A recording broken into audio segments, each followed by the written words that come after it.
From the WAQP studios in Saginaw, Michigan, it's Michigan Alive, proclaiming the gospel to the Great Lakes Bay region and mid-Michigan area, giving glory to the Lord in word and in song on Michigan Alive. Welcome to Michigan Alive. I'm Dr. Byron Hayes. I pastor Word of Faith International Ministries in Saginaw, Michigan. Church with all the welcome flags, where all nationalities are welcome.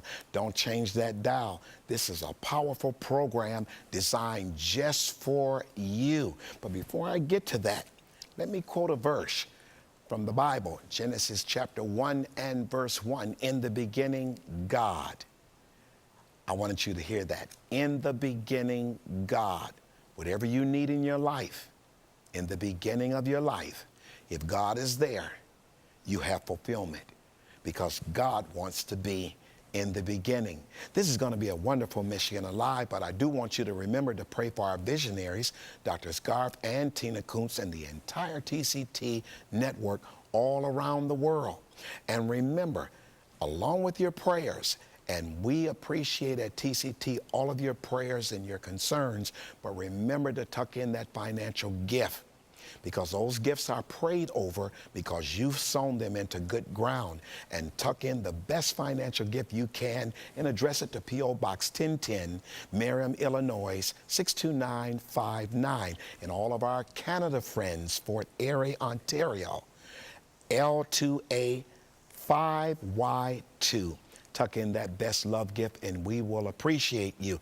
I have a tremendous guest on today in Michigan Alive. I have Dwan Bryant. How are you, Dwan? God bless you, Dr. Wonderful. Hayes. Did I pronounce that right? Is one syllable, Dwan. Dwan. Dwan Bryant. That's okay. It is a joy to have you with Michigan Alive today, because you got something important to talk about. Because as I look at this book, The Crack in the Mirror, that's going to make me think, what is that crack that's in that mirror? But before I do that, let's talk about you. Okay. Let's talk about you. We're in Saginaw, Michigan at the WAQP station. So were you raised in Saginaw? Absolutely. You are a Saginawan. I'm a Saginaw native. Yes, I graduated. Because I'm born and raised in Detroit now. Okay.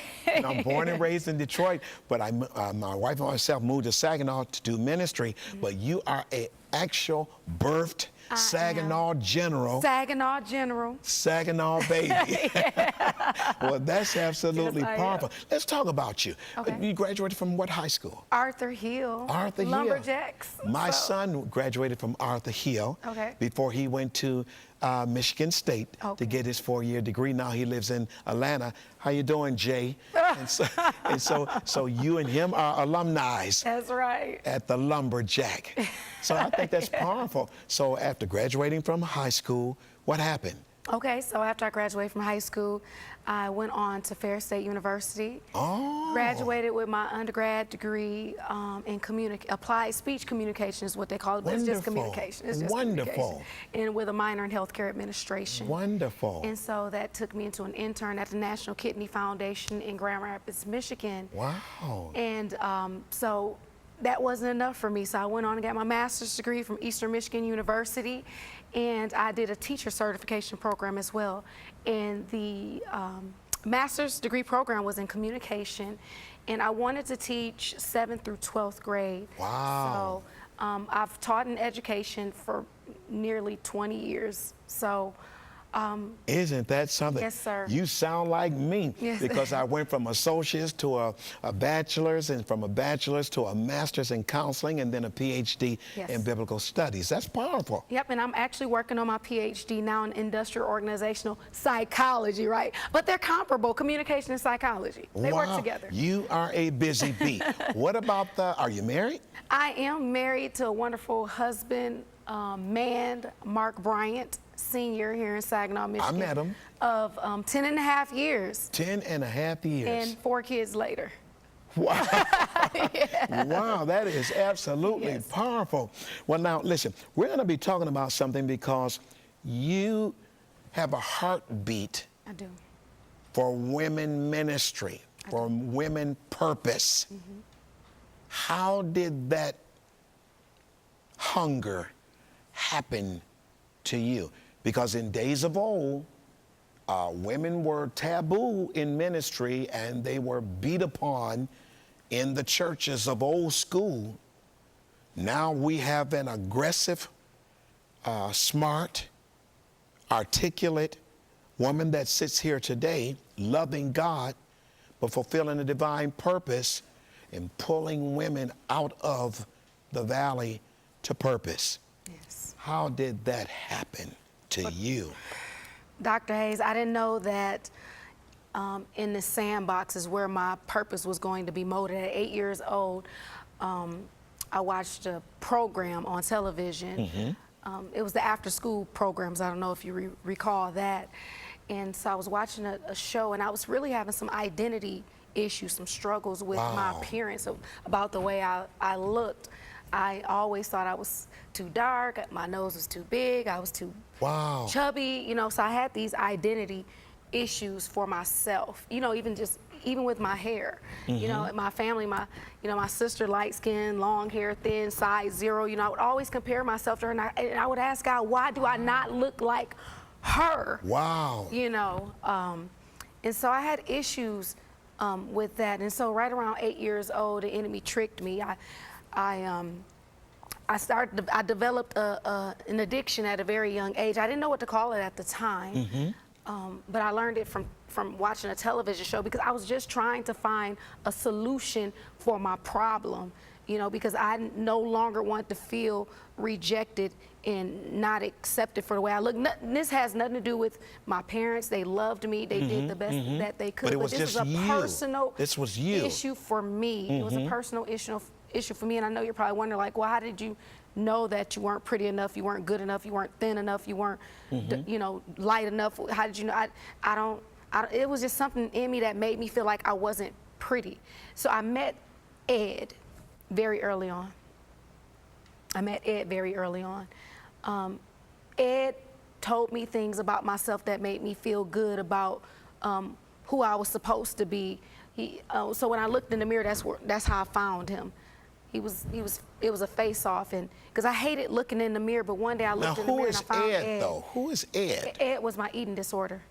See, you got to define all this. I was waiting for you to ask me. I was waiting. You're talking about Ed. I'm saying, well, who in the world? Right. Okay, so talk about that, because that's interesting. Well, I named him because I was trying to be discreet about what I was doing, because I know what I was doing was wrong. I didn't know how to stop Ed, because Ed just kept coming at me and was, you know, giving me telling me the things I needed to hear at the time about myself. So you were drowning all your thoughts into food.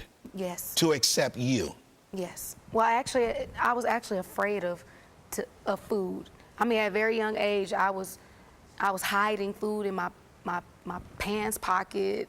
I would put it in my drawers, hide it under my bed, house it in my cheeks, whatever I could do to just, you know, make it appear that I was actually, you know, eating food. But food and I had a huge battle with being able to hang out together. I despise food because I believed that food was the reason why I looked. You were looking like you were looking. Right, and I wasn't even a fat kid. I look back at pictures, and you know, my mom was, you know, your parents say like, oh, you look good, girl, you're pretty, or you're, you know. And I'm thinking in my mind like, I didn't look anything. My sister was who I compared myself with. That's all, you know. I'm looking at her and I'm looking like, well, I look different. And the reason why, this is how I came to this conclusion, because kids are cruel. You know, my sister and I and some friends will be walking, and a person may say, oh, you're so pretty, and then, oh, I like your shoes. You know, so I'm thinking like, well, what about me? Aren't I pretty? You know, aren't I, you know, good enough? So the enemy had you in this deep valley of making you think you are not good enough, you are not pretty enough, you are not acceptance enough for mainly you. Yep. Because society didn't look at you that way. Right. They seen the opposite. Is that where this crack in the mirror come from? Yes, it was a personal battle for me. I just couldn't understand why it was so hard for me to love me for me. Because you were a born-again believer. Yeah, absolutely. I was born and raised in the church. I started out Church all the time. Yeah, I was born and raised Singing in the choir. running around the church. I knew all Shouting the in the cliches. pews. I knew how to raise my hand. But yet you had a major problem going on inside you that people couldn't see. It was a monkey on my back that I could never get loose. And nobody saw it but you.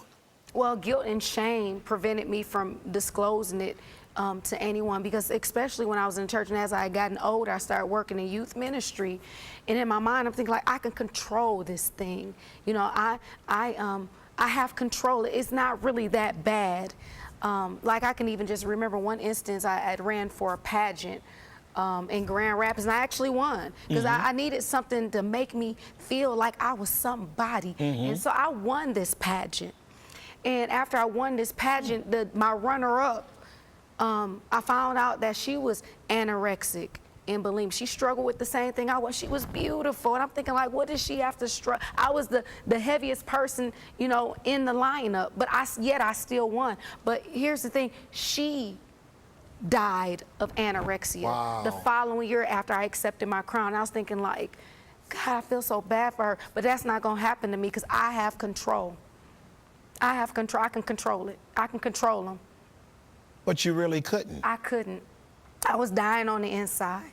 Even coming to church, I wanted to tell somebody. I'm like, I'm really battling. I spent a lot of time in the bathroom. You know, after I finished. And they're thinking that you're just going to powder up. You're going to powder up, but actually you were gagging up. Yeah, I was. I had it down to a T.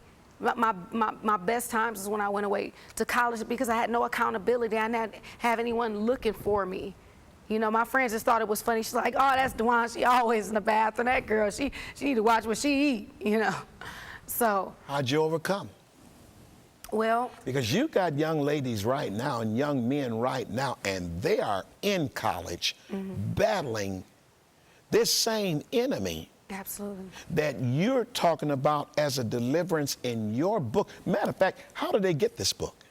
How can people get this book? They can order it on my website at dbryantmotivational.com. And they'll put that on the screen. Okay. And they can order this book because you are a living witness that people can get deliverance over the cracks in that mirror because people have many other cracks. That's right. Other than your crack. That's right. What kind of cracks they're dealing with? Absolutely. What kind? Yeah, people are dealing with depression. And that's a crack. They're dealing with anger, rejection, disappointment, sexual immorality, homosexuality. They're dealing with all type of cracks. But as we're running around the church, as we're running, you know, to the altars, you know, the crack just keeps splitting our purpose apart. It never comes together. The enemy has it set up. Of course, you go ahead and get some prayer. Go ahead and let Mother Tutu pray for you. But when you're done, or if you're done snotting and crying all over the floor, when you get up, I'll be waiting on you. And he comes right back to him. It's in the mind. You know, I like what Joyce Meyer says, that the battlefield is in the mind. It really is. That's the battle right there. It's mental.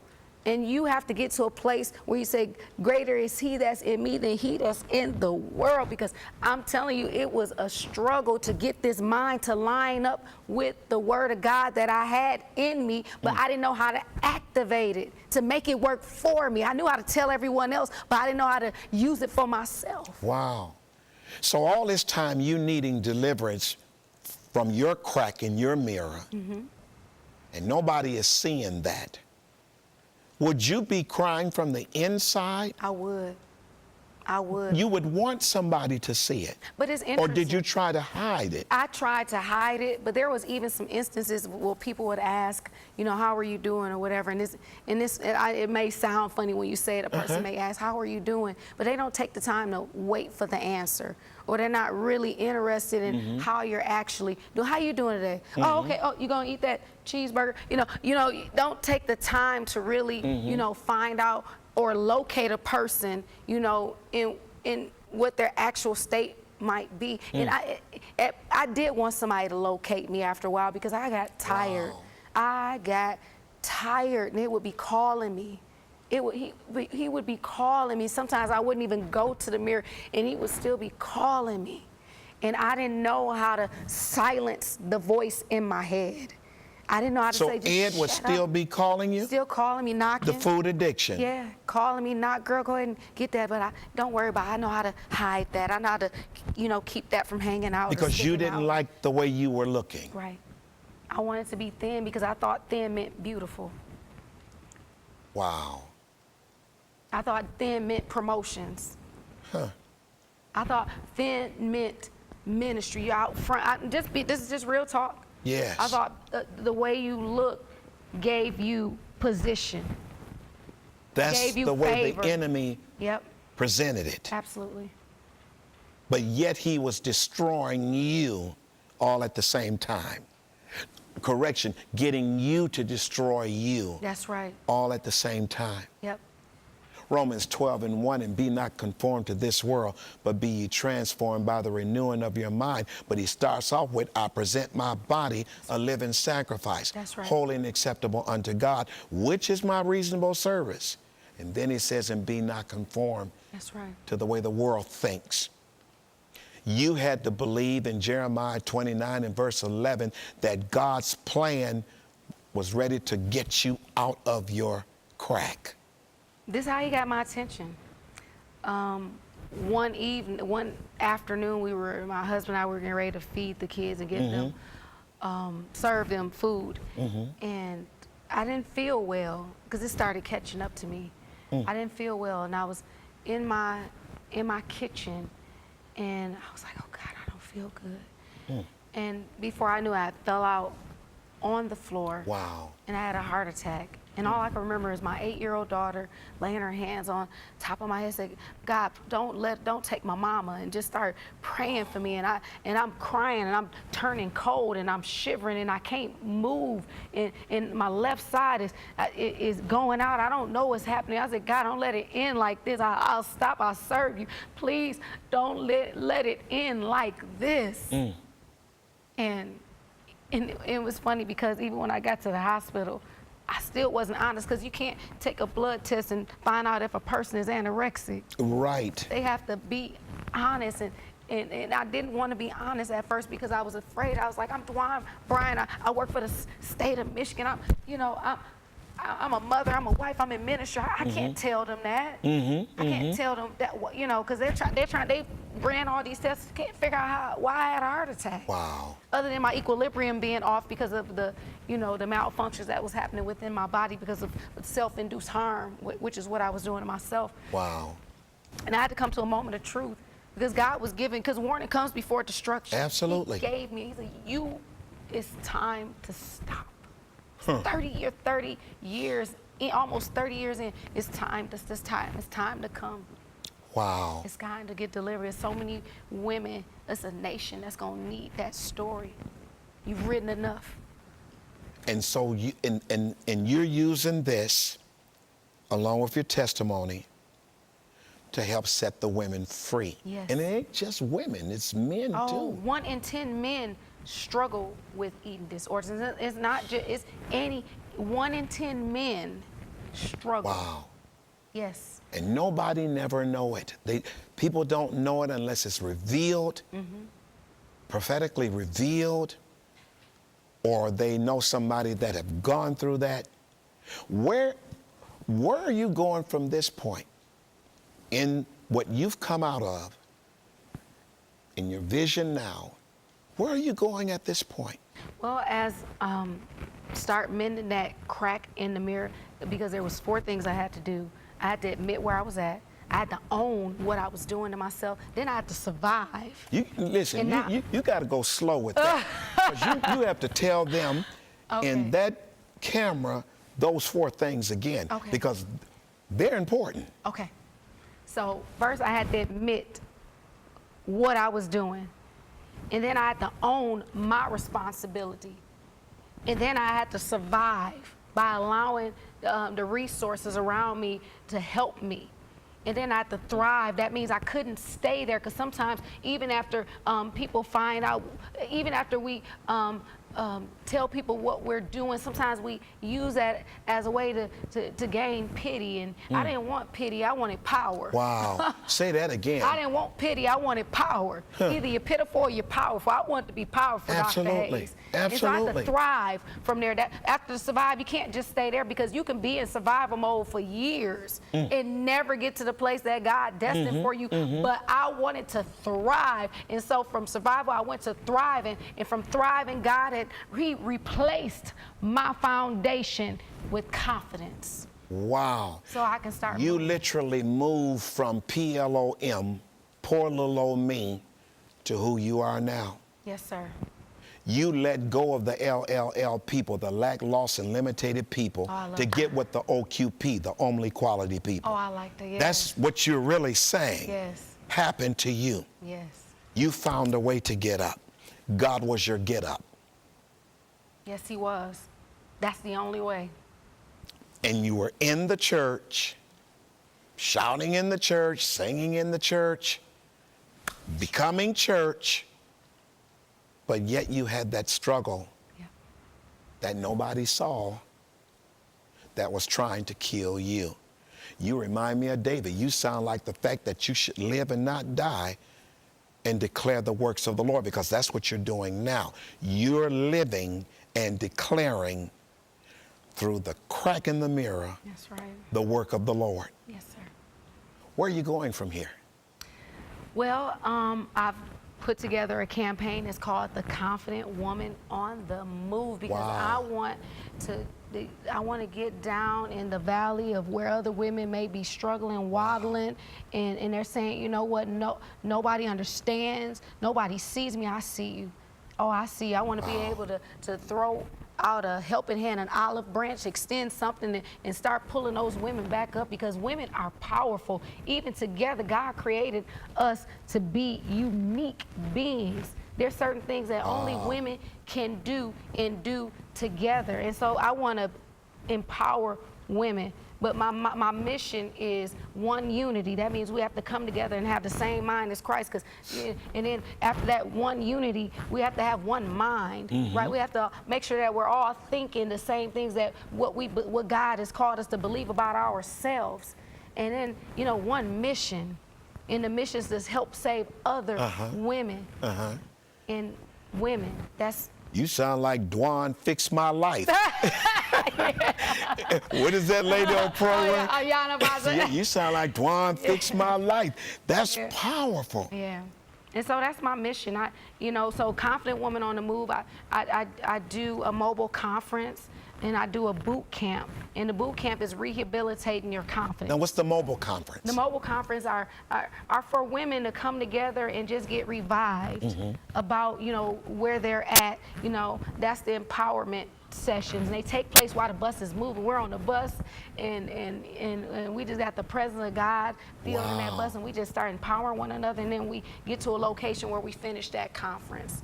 So, and the boot camp is where we're strapping up, you know, everything that tried to become barriers and hold us back from being confident. We're taking it back. Sometimes we allow people to take our, no, we're taking that confidence back, and we're going to be stronger and bigger than ever. Why? Because that's who God created us to be. That's powerful. So you are rejuvenating that woman. Yes.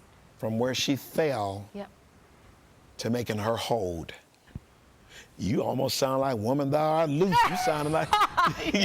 No, look, no more guilt, no more shame. Absolutely. Yes. That's powerful, because at the end of the day, it's doing the plan of God. It is. Because God picks a person up from where they have fallen, brushes them off. Reminds me of the prodigal son. When he came to himself, he allowed his daddy to reprocess him. And that's what you're doing in ministry. No more Humpty Dumpty with you, because you can put the pieces back together again.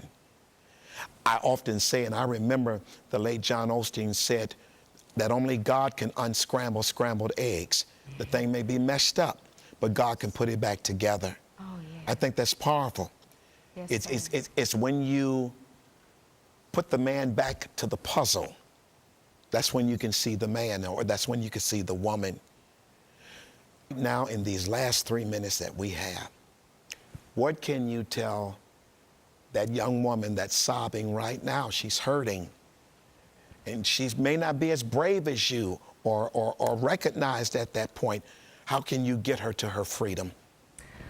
Well, what I really want to say to her now is be honest about who you are and what you are and what you're doing. Transparency will save your life. You got to be honest, and then you got to trust someone. You got to find someone that you can trust and talk to and disclose the information without guilt or shame. See, the enemy want to keep your mouth closed, and while your mouth closed, you're going down into the dungeon, into the valley, and you keep going deeper to the point of death. And this sickness is not unto death.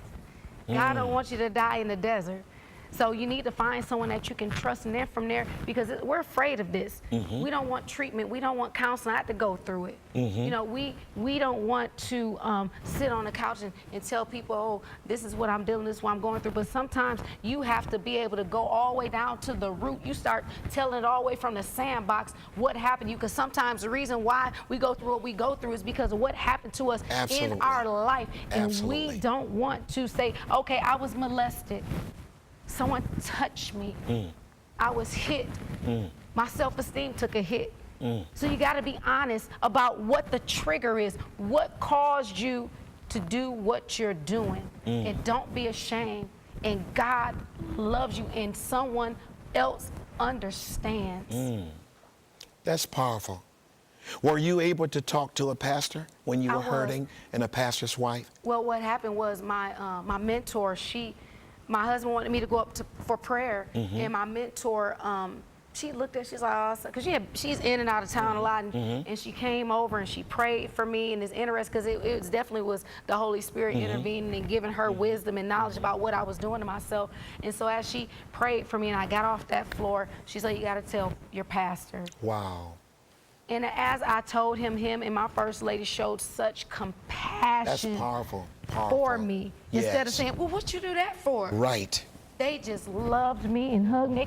They kept checking in with me, and we need that. Hey, how are you doing? How's it going? Is there anything we can do in that process? So that's powerful, Dwan. That's really powerful. And I know you're blessed. I know this was a breakthrough to you in the hurt, in the pain that you feel now. That's the purpose of Michigan Alive. That's the purpose of supporting the TCT network, because your finances produces this type of product and program to come to your very space to get the help that you need for your life. Continue to send your prayers. Continue to send your financial support to the Michigan Alive program. Continue to do so. And it's because of that, ministry is around the world. It's an honor to have you on today. Thank you. You've blessed so many viewers that are listening right now. I'm Dr. Byron Hayes. Thank you for tuning in. Remember, if you can look up, you can get up. God bless you.